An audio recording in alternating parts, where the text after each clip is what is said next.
विशेषतः हे 9 दिवस तर ना जेवढं असं हिरव्या मिरचीचं किंवा लाल तिखट झणझणीत असेल तेवढं भारी.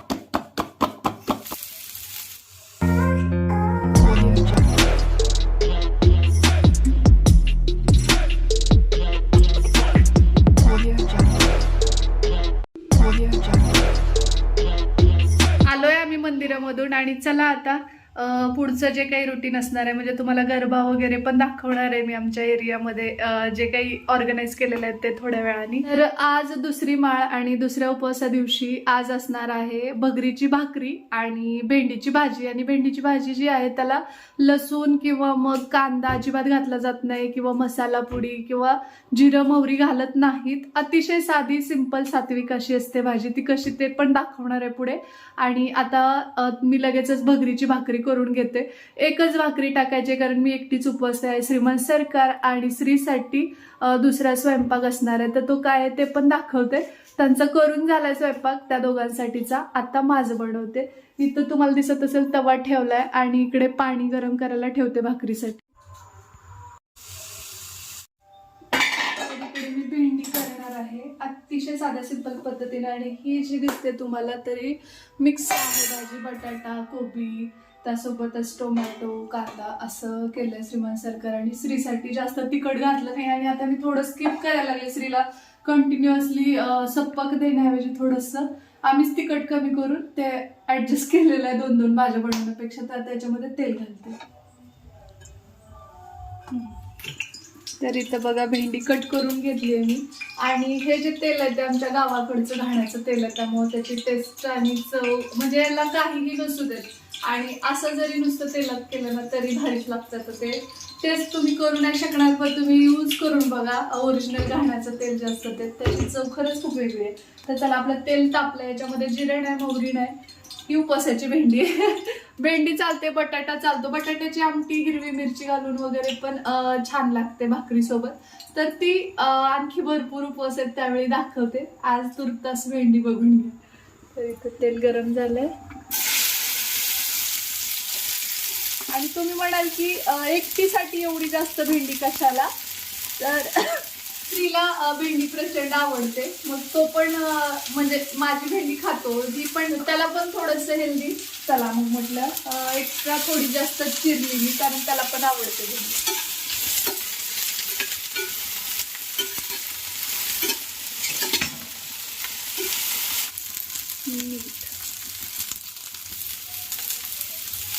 तिखट जरा झणझणीतच भारी वाटतं. ते मळमळीत खावं नाही वाटत. विशेषतः हे 9 दिवस तर ना जेवढं असं हिरव्या मिरचीचं किंवा लाल तिखट झणझणीत असेल तेवढं भारी. असं किती जणींना वाटतं मला सांगा. असं गुळचट फ्रुट्स तर पहिल्या 2 दिवसातच उगतो आपण कुठल्याही फळाला कारण ते गोडी नको नको होतं. आता याच्यामध्ये मीठ घातलंय तिखट घातलंय आता कूट घालते. जास्त नाही मला जास्त कूट नाही आवडत. उगाच जस्ट थोडंसं मी इकडे ट्रान्सफर करते. त्याच्यात पाणी वगैरे काही घालायचं नाही. हळद सुद्धा घालायची नाही. मसाला पुडी पण नाही. आणि या बाजूला आपण तवा ठेवलाय. इकडे भाकरी करायची आहे भगरीची म्हणून. आणि पाणी गरम करून ऑलरेडी घेतलंय. माझे पाय खूप दुखतात त्यामुळे मी बसून करणार आहे.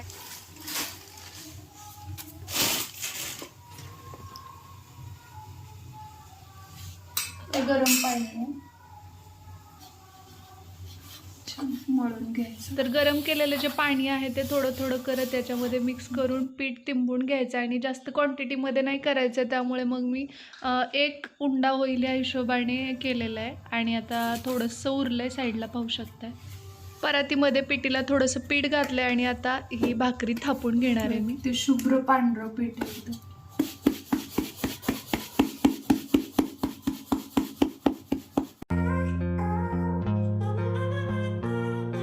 आपण रेग्युलर ज्वारीच्या भाकरी जशा बनवतो किंवा तांदळाच्या भाकरी काही जणी बनवतात तर त्यापेक्षा मला ही इझी वाटते कारण खूप लवकर पसरते.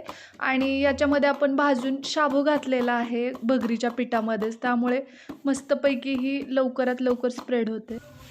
तर बघू शकता इथं किती सुंदर आणि पांढरी शुभ्र भाकरी अशीच भाजल्यानंतर सुद्धा ही पांढरी होते. जेव्हा तुम्हाला खायची तेव्हाच बनवायची, नाही तर परत वातड झाल्यासारखी होते आणि गरम जास्त टेस्टी लागते. तर आता बघा हे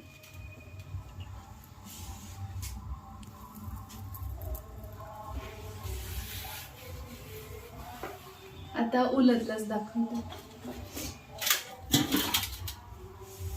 आणि ही पिल्लू भाकरी श्रीसाठी छोटीशी पिल्लू म्हणतो त्याला. खरं तर एक भाकरीचा उंडा पुरेसा होतो, पण थोडं पीठ जास्त झालं होतं त्यामुळे थोडी जाडसर झाली. आता याला नेहमीप्रमाणे आपण जसं पाणी लावतो भाकरीला तसं लावायचं आणि पलटवून घ्यायची. आता बघा किती सुंदर.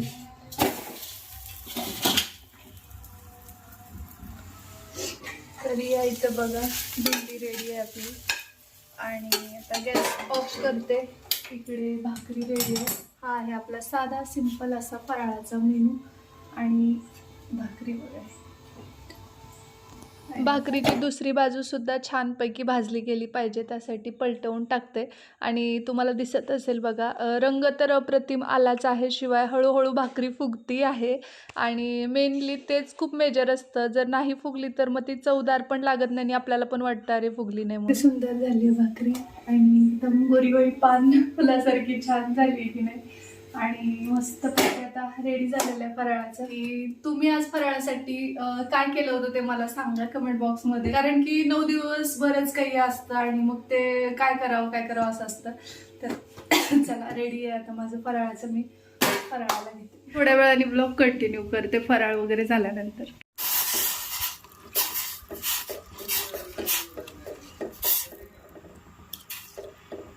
श्रीचा अचानक भात खायचा मूड झालाय, तर एरवी मी भात वरण चपाती भाजी बनवते, परंतु आता सध्या तेवढं जास्त या दोघांसाठी सरत नाही, त्यामुळे मग आता परत मी भात शिजायला घातले. पाहू शकते थोडासाच. तर बघू शकता ही सुंदर अशी भाकरी खाणार आहे मी उपासासाठी. आणि काही जण म्हणतात की भाकरी तशी आतून अशी फोडायची नसते, तर आता मी मोडून घेते.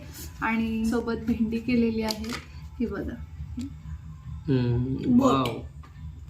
बोट म्हणतोय श्री. आणि खरं तर एवढीच पुरेशी होते उपासाला. मी खरं सांगते ही एक्स्ट्राची भाकरी आहे खरं तर, कारण काय होतंय जास्त उपासा दिवशी खावंशी वाटत नाही. आणि ही भेंडी, तर हे असणार आहे माझं फराळाचं ताट. केळी, विलायची केळी आहे ही मला प्रचंड आवडते. मी दिवसभरात ना म्हणजे काय म्हणतात ते किलोवर मिळते, तर ते साधारण पाव किलो अर्धा किलो खाऊ शकते आणि त्याच्यावरच उपवास करू शकते माझा. एवढी टेस्टी लागते ती जास्त. चला आता फराळ करून घेते मी. इथं बघा श्रीचे काय नाटकं चाललेत. काय झालं रे श्री? श्रीने घेतली आहे त्याचं थालीपीठ आणि इकडे हा राईस आणि ही पिल्लू राणी भाकरी सुद्धा त्याचीच आहे. तर चला आता फराळ वगैरे आटोपलाय. तुम्हाला आमच्या एरियामध्ये सुरू असलेला गरबा, दांडिया, जे काही वॉटेवर ते दाखवते. आणि मी काही इन्व्हॉल्व्ह होणार नाही अगोदर सांगते, कारण ते माझं क्षेत्र नाहीये. मुळात मी लहानपणापासून कसलाही डान्स परफॉर्मन्स किंवा स्टेजवरती कुठली डान्सची ऍक्टिव्हिटी केलेली नाहीये, कारण घरातून रेस्ट्रिक्शन्स होते बरेचसे, त्यामुळे मला डान्समधलं काहीच येत नाही. तुम्हाला विश्वास बसणार नाही, पण त्यामुळे मग तुम्हाला दाखवते मी आमच्या कॉलनीतलं जे छोटंसं ऑर्गनाईज केलंय नवरात्रासाठी दांडिया, तर ते दाखवते. खूप एन्जॉय करतायत महिला आणि ते पाहून मी सुद्धा एन्जॉय करणार आहे. सो चला.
सगळ्या महिला खूप फोर्स करत होत्या, त्यामुळे मग 1-2 स्टेप करण्याचा प्रयत्न केला. एक सर्कल फक्त मारलं, पण मला तितकं त्यातलं नॉलेज नाहीये आणि करेज सुद्धा या बाबतीत मला खरंच नाहीये.